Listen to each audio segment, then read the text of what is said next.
अस्सलाम वालेकुम students, welcome to my YouTube channel. इस वीडियो में हम क्लास 9 मैथ की मश्क 1/1 का सवाल नंबर 1 हल करेंगे। सवाल नंबर 1 है, दर्ज झैल में से हर एक को नातक या गैर नातक अदाद के तौर पर शनाख्त करें। तो हमने ये बताना है कि कौन सा नंबर नातक है और कौन सा नंबर गैर नातक है। ठीक है, तो हमने नातक और गैर नातक अदाद को शनाख्त करना है। तो पहले नातक और गैर नातक अदाद को पढ़ लेते हैं। नातक और गैर नातक, हम जानते हैं कि नातक अदाद के सेट को इस तरह बयान किया जाता है। नातक अदाद को किस तरह बयान किया जाता है? क्यू की शक्ल में, पी बटा क्यू, पी और Q belong to Z and Q is not equal to zero. तो नातक अदद को हम बटे की शक्ल में लिख सकते हैं, पी बटा क्यू की शक्ल में। तो जो पी और क्यू हैं वो सही अदाद के सेट के रुकन हैं, यानी कि सेट ऑफ इंटीजर्स के रुकन हैं। और गैर नातक अदाद के सेट क्यू डैश में वो अरकान शामिल होते हैं जिनको पी बटा क्यू की शक्ल में नहीं लिखा जा सकता, यानी कि जिनको बटे की शक्ल में नहीं लिखा जा सकता। हकीकी अदाद का सेट नातक और गैर नातक अदाद का यूनियन होता है। हकीकी अदाद के सेट को हम आर से जाहिर करते हैं, क्यू यूनियन क्यू डैश। हकीकी अदाद, नातक अदाद और गैर नातक अदाद का यूनियन लें तो हकीकी अदाद का सेट बनता है। ठीक है। नातक अदाद, मुख्ततम कसरे इशारिया, गैर मुख्ततम और मुतवाली कसरे इशारिया। ठीक है, इसमें दो किस्म की कसरे इशारियाँ हैं नातक अदाद में। और गैर नातक अदाद, गैर मुख्ततम और गैर मुतवाली कसरे इशारिया जो होगी वो गैर नातक अदाद होंगे। जो मुख्ततम कसरे इशारिया होगी वो क्या होंगे? नातक अदाद। और गैर मुख्ततम और मुतवाली कसरे इशारिया भी नातक अदाद होंगे। ठीक है, अब मुख्ततम कसरे इशारिया पढ़ लेते हैं। ऐसे अशारी अदाद जिनके अशारिया के बाद हिंसों की तादाद मुतनाही हो मुख्ततम कसरे इशारिया कहलाते हैं। अशारिये के बाद अगर अदाद मुतनाही हों तो उसे हम मुख्ततम कसरे इशारिया कहते हैं। ये देखें, मिसाल के तौर पर 4 को 5 पे तकसीम करें तो किसके बराबर आता है? 0.8। अभी देखें, इशारिया के बाद 8 है ना, तो 8 ये एक नंबर है ना मुख्ततम कसरे इशारिया, यानी कि कसरे इशारिया ख़त्म हो गई है, इशारिया के बाद नंबर ख़त्म हो चुके हैं, तो ये मुख्ततम कसरे इशारिया है। तो मुख्ततम कसरे इशारिया को हम नातक अदाद कहते हैं। इसी तरह से ये 0.375, तो ये भी इशारिया के बाद नंबर ख़त्म हो चुके हैं, तो ये भी एक मुख्ततम कसरे इशारिया है। इसी तरह से 0.32 ये भी मुख्ततम कसरे इशारिया है, ये भी मुख्ततम कसरे इशारिया है। तो मुख्ततम कसरे इशारिया को हम नातक अदाद कहते हैं। ठीक है। गैर मुख्ततम और मुतवाली कसरे इशारिया, ऐसे इशारी अदाद जिनमें इशारिया के बाद हिस्सों की तादाद लामुतनाही हो और जिसके कसरी हिस्से में हिस्सों की तकरार एक तरतीब में हो, गैर मुख्ततम और मुतवाली कसरे इशारिया कहलाते हैं। ठीक है, अब ये देखें, गैर मुख्ततम का मतलब क्या है? इशारिया के बाद नंबर ख़त्म नहीं होते, यानी कि लामुतनाही होते हैं। ठीक है, मुतनाही का मतलब क्या होता है? जिसे हम गिन सकते हैं, और लामुतनाही जिसे हम गिन नहीं सकते, और जिसके कसरे हिस्से में हिस्सों की तकरार, तकरार यानी कि लगातार रिपीट होते हों। अब ये देखिए, इशारिया के बाद नंबर रिपीट हो रहे हैं ना, 3 3 3। ठीक है, 1 को 3 पे तकसीम करें तो ये आता है 0.333। ठीक है, तो ये 3 नंबर रिपीट हो रहा है ना, तो इसको हम लिख सकते हैं 0.3 के ऊपर बार। 3 लामुतनाही तौर पर दोहराया जाता है। ठीक है, ये 3 क्या हो रहा है? तकरार है, यानी कि ये दोहराया जा रहा है। इसी तरह से 1/6, तो ये आ गया 0.1666। अब ये देखें, 6 जो है ये दोहराया जा रहा है, 6 लामुतनाही तौर पर दोहराया जाता है। ठीक है, तो ये भी एक गैर मुख्ततम और मुतवाली कसरे इशारिया है। इसके बाद ये देखें, 22 को 7 पे तकसीम करें, 22 को 7 पे तकसीम करें तो ये आता है 3.14285 7। फिर रिपीट होता है 14285 7। ये देखें, 14285 7, तो ये जो है ये लामुतनाही तौर पर दोहराया जाता है। तो ये एक नंबर जो है 14285 7 लामुतनाही तौर पर दोहराया जा रहा है। तो ये एक गैर मुख्ततम और मुतवाली कसरे इशारिया है। इसी तरह से 4 को 9 पे तकसीम करें तो ये 4 4 4 4 4 आता है। तो 4 जो है ये लामुतनाही तौर पर दोहराया जाता है। गैर मुख्ततम और मुतवाली कसरे इशारिया भी नातक अदाद होते हैं। ठीक है, गैर मुख्ततम और मुतवाली कसरे इशारिया ये भी नातक अदाद होते हैं। मुख्ततम कसरे इशारिया भी नातक अदाद होते हैं और गैर मुख्ततम और मुतवाली कसरे इशारिया भी नातक अदाद होते हैं। इसी तरह से गैर नातक अदाद की तारीफ पढ़ लेते हैं। ऐसे अशारी अदाद जो अशारिया के बाद हिंसों के किसी नमूने को दोहराते नहीं हैं, यानी कि अशारिये के बाद हिंसों के किसी नमूने को नहीं दोहराते, वो लामुतनाही तौर पर जारी रहते हैं और कभी ख़त्म नहीं होते, गैर नातक अदाद कहलाते हैं। ये लामुतनाही तौर पर दोहराए जाते हैं, ठीक है, और ये ख़त्म नहीं होते इशारिये के बाद, ठीक है, तो ये गैर नातक अदाद कहलाते हैं। ये इसकी डेफिनेशन है। गैर मुख्तम और गैर मुतवाली कसरे इशारिया को गैर नातक अदाद भी कहते हैं। ठीक है, अब ये देखें, मिसाल के तौर पर पाई बराबर है 3 * 1 = 1 4 1 5 9 2 6 5 3 5 8 9 7 9 3 2। अब ये देखें, ये इशारिये के बाद नंबर रिपीट नहीं हो रहे, तो ये गैर नातक अदाद हैं। ठीक है, इसी तरह से ई जो है आइलर, आइलर का अदद क्या है 2.7 1 8 2 8 1 8 2 8 4 5 9 0 4। तो ये भी नंबर रिपीट नहीं हो रहे, तो ये भी एक गैर नातक अदद है। इसी तरह से 2 का जज़र 1.4 1 4 2 1 3 5 6 2 3 7 3 0 9, तो ये भी शादिया के बाद नंबर रिपीट नहीं हो रहे, किसी नमूने को नहीं दोहराते, तो ये गैर नातक अदद हैं। ठीक है, पहली नंबर पे तो ये लामुतनाही होने चाहिए और दूसरे नंबर पे ये नंबर रिपीट नहीं होने चाहिए, तो ये गैर नातक अदद होंगे। ठीक है, सवाल नंबर 1, जुज़ नंबर 1 2.353535। अब ये देखें, ये एक मुख्ततम कसरे इशारिया है, यानी कि इशारिया के बाद नंबर ख़त्म हो चुके हैं, तो मुख्ततम कसरे इशारिया है। ठीक है, मुख्ततम कसरे इशारिया है, लिहाजा ये एक नातक अदद है।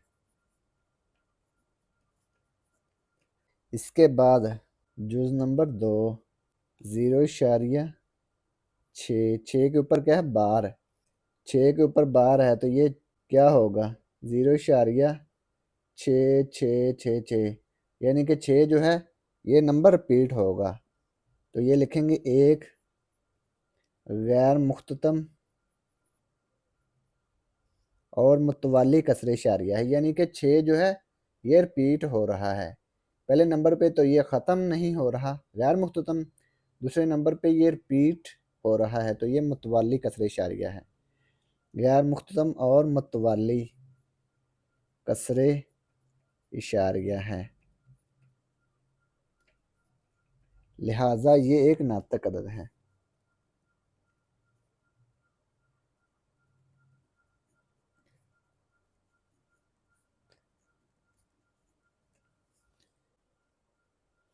जुज़ नंबर 3 2.236067 ...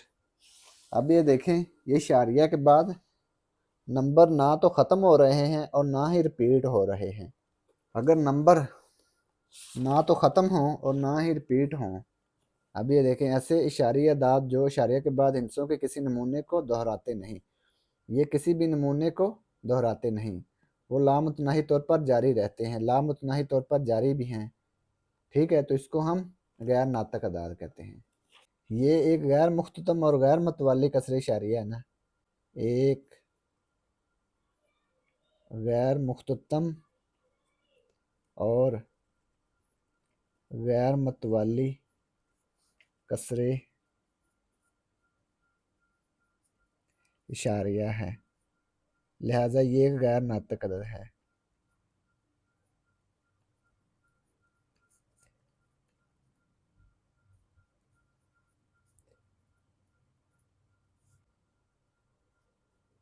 जज़र 7।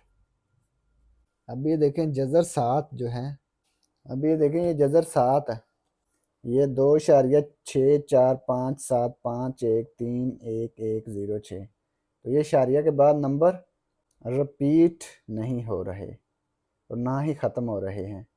तो ये क्या है, एक गैर नातक अदद। या इसको हम ऐसे भी कह सकते हैं, 7 का जज़र जो है, 7 का जज़र, 7 एक मुकम्मल मुरब्बा नहीं। ये देखें 7 का जज़र,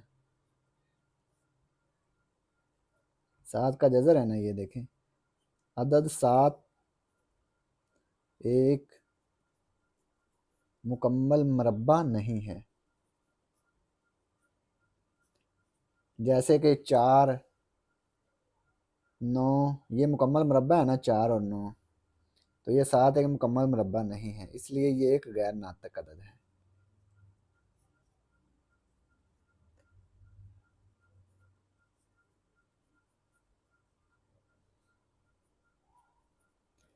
यानी कि 4 का जज़र क्या आएगा, 4 का जज़र 2 आएगा और 9 का जज़र 3 है। इसी तरह से 7 का जज़र एक सही अदद नहीं आ सकता, ठीक है, ये वो शारिये में आएगा। तो ये एक गैर नातक अदद है। जुज़ नंबर 5 ई। ई जो नंबर है ये किसके बराबर है, ये देखें ई की वैल्यू क्या है, 2,7, 1, 8, 2, 8, 1, 8, 2, 8, 4, 5, 9, 0, 4 dot dot dot up to so on. अब ये देखें ये शारिया के बाद नंबर रिपीट नहीं हो रहे और ना ही ख़त्म हो रहे हैं, तो ये एक गैर नातक अदद है। इसको हम लिख लेंगे, ये क्या है, गैर मुख्तम और गैर मुतवाली कसरे शारिया। ये एक गैर मुख्तम और गैर मुतवाली कसरे इशारिया।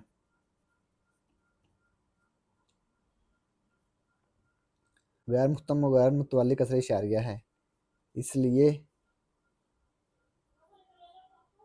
ये एक गैर नातक अदद है।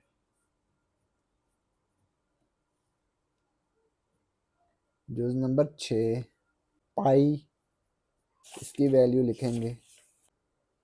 तो ये भी शारिया के बाद नंबर ख़त्म नहीं हो रहे और ना ही रिपीट हो रहे हैं, तो ये एक गैर मुख्ततम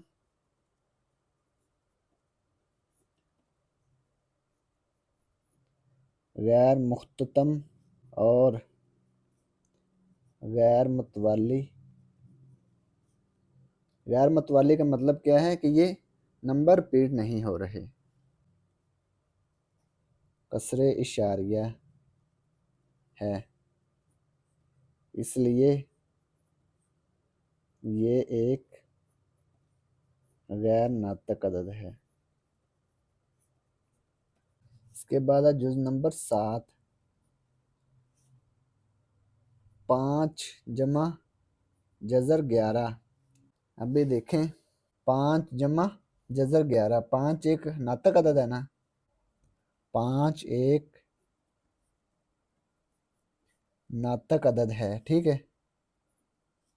और जज़र 11, जज़र 11 एक गैर नातक अदद है।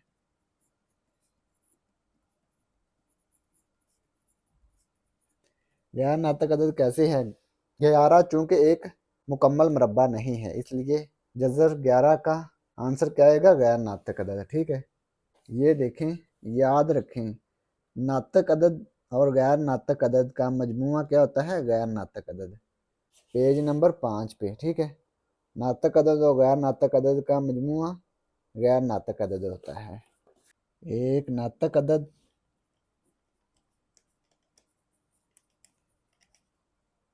और गैर नातक अदद का मजमूआ एक गैर नातक अदद होता है, इसीलिए 5 जमा जज़र 11 एक गैर नातक अदद है।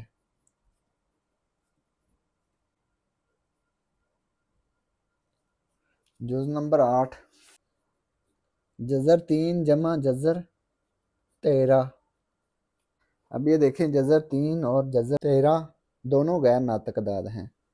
जज़र 3 और जज़र 13 दोनों गैर नातक अदाद हैं।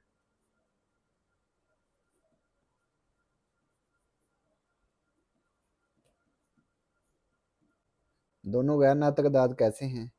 3 भी एक मुकम्मल मुरब्बा नहीं है और 13 भी एक मुकम्मल मुरब्बा नहीं है, तो दोनों का जज़र क्या आएगा? गैर नातक अदद। ठीक है, तो इन दोनों का मजमूआ गैर नातक अदद होगा, इसलिए इनका मजमूआ जज़र 3 जमा जज़र 13 भी एक गैर नातक अदद है।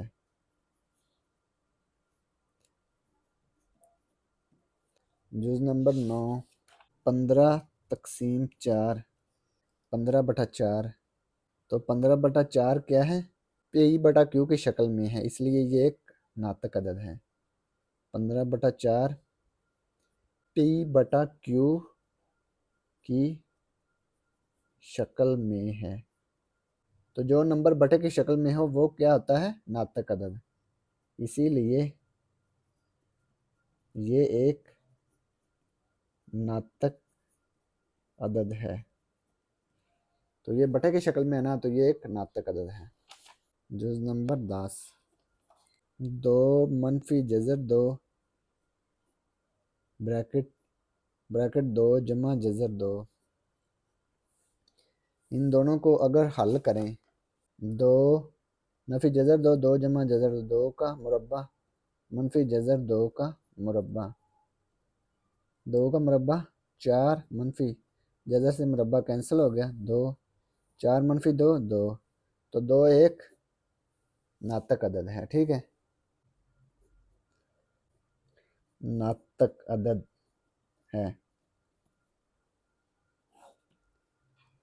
तो यही हमने मालूम करना था। तो ये जुज़ नंबर 10 मुकम्मल हो गया और इसी के साथ सवाल नंबर 1 भी मुकम्मल हो गया। और अगर आपको इसमें कोई डाउट हो तो आप लाजमी कमेंट बॉक्स में कमेंट करें। And thanks for watching this video. खुदा हाफिज़।